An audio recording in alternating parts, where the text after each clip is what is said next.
Assalamu alaikum. You have your brother in Islam, Mustafa Ahmed. So today, what I really want to discuss is something called the mastery of life. So I want everybody watching this to pay very close attention because this is really the secret to success in this life and the next life.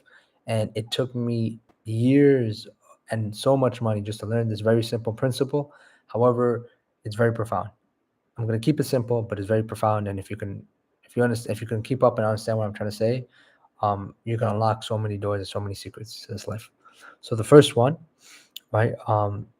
So think of life like a pizza pie, right? You have pizza pie and there's 8 slices, right? And each slices represents a portion of your life, right? So the 8 slices, starting with religion, number one, health, wealth, career, family, intelligence, social, and the last one's quality of life, right? So we're gonna so whatever in these categories of life, whatever you master, right? If you don't master it, it masters you, right? So the first thing is we're gonna go backwards. We're gonna talk about social, right? It's either you are the one influencing people, it's like about like Instagram or something, where like you're the one everybody's looking up to, right? And you have a social presence, or you're the follower, right? Where you're following somebody. So you gotta pick which one you want to be, right? So that's social. Intelligence, either you know what you're talking about, you understand the field that you're talking about, and you are smart about it. And this way somebody tells you something that's not true, you know it's not true versus somebody tells you something true, you know it's true just because you have that knowledge, you have that intelligence. Um, the next one's family, right? Either you have a very happy family that you want to go home to, or you don't have a happy family that you want to go home to. We have career, right? It's either you're the boss, right, and you get to make your own schedule, you get to do whatever you want to do, or you're not the boss and you're taking orders from the boss. You have to wake up when the boss tells you to wake up. You have a certain time you got to be there.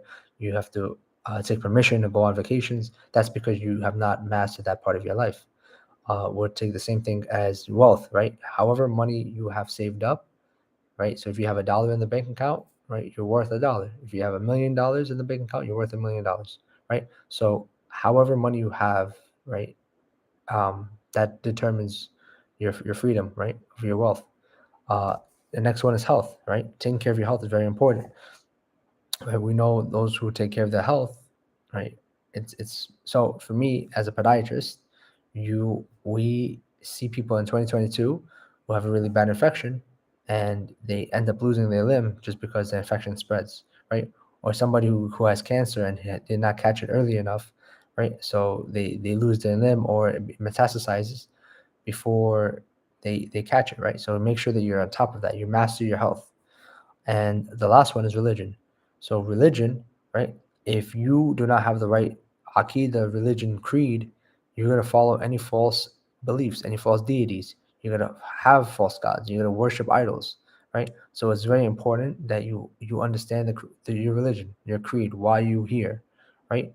So with all this said, these 8 things, right, and then all of this gives you the quality of life. Um, with these 8 categories, with these 7 categories, you have to learn how to juggle them, right? So just because you're focusing on something, one thing, right? Let's say bodybuilders focus on their health so much. However, they might neglect their family or they might neglect their wealth, right? And other people focus on their wealth and they might neglect their body, right? So it's almost like a juggling act where you have all these different parts of your life and you have to balance it. How do I get the best of all these things, right? Or where's the sweet spot for me? So that's something you have to figure out. So out of all these I said, the most important one is religion, right? Because all of these are in this life.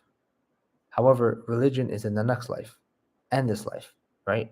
So the biggest question is we were created on this earth.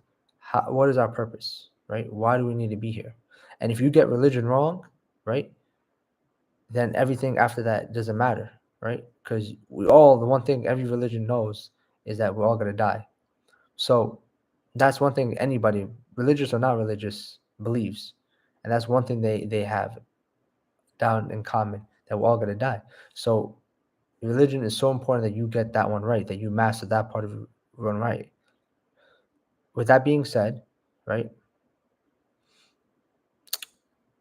there there are 2 things I want to say.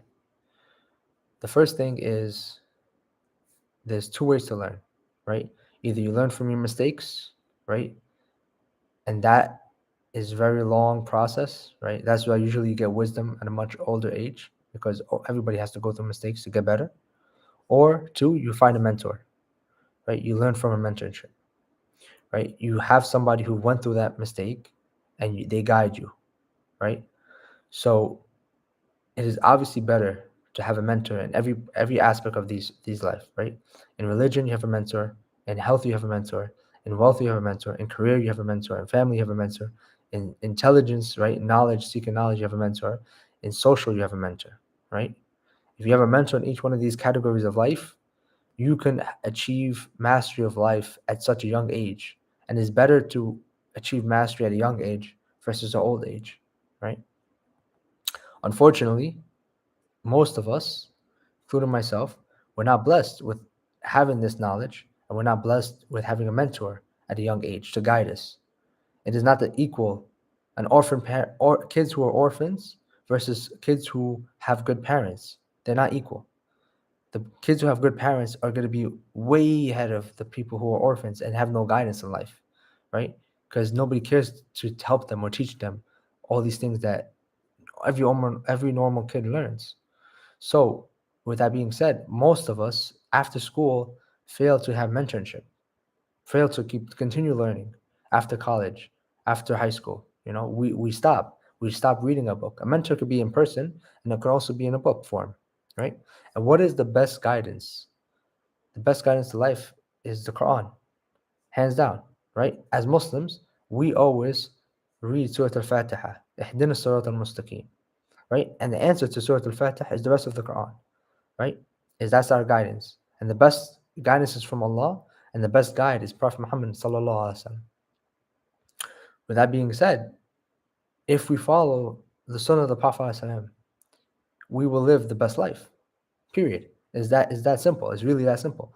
However, we as Muslims fail to follow the Sunnah as much as we can. And I don't think that's a fault of our own. It's a fault that we don't have role models in our life, in our community, that we could look up to, that we could follow. Now, I want to turn this tangent completely different and say that the Prophet ﷺ told us of somebody called Al Mahdi. He's coming, right? And Al Mahdi, right, means the guided one, right? The one who's going to guide. And he also told us a lot about the times we're living in, right? The times of a Qiyamah, right? Times of right before a Qiyamah starts.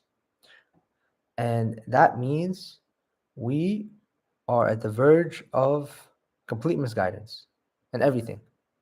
And if anybody who has any sight left, right, who can actually see, whether it's Muslim, non-Muslim, just can see, just knows that we're heading on a crash course to destruction. Complete destruction, complete annihilation, complete chaos, because what is wrong has become right, and what is right has become wrong. Right? What is halal is so hard to do now, and what is haram is so easy to do. And that environment, that structure, it causes such corruption. So much so that it's the trials and tribulation, it has become the darkest and depth of the night, according to the hadith of the Prophet. And at that point, right, Allah is not going to leave us to our own vices, because we will surely fail. He will send somebody who has guidance. He will send Al Mahdi. And this Al Mahdi is very important that all the Muslims are looking for this person, are being aware of this person. It is very important that you can mess up in every area of your life, but you cannot mess up in religion, because you're going to be questioned on the Day of Judgment. What is your Aqidah? Who is your Allah? Right? Who do you believe? Who is your God? Right? Who is your prophet? What is your book that you follow? Right? These things. And what is your religion? If you cannot answer these questions on the Day of Judgment and in the grave, surely we have become the losers if we can't. So with that message being said, I urge everybody to find out who this Mahdi is. Has he appeared in our times? And have we not been searching for him as we should have? Like our Prophet ﷺ told us.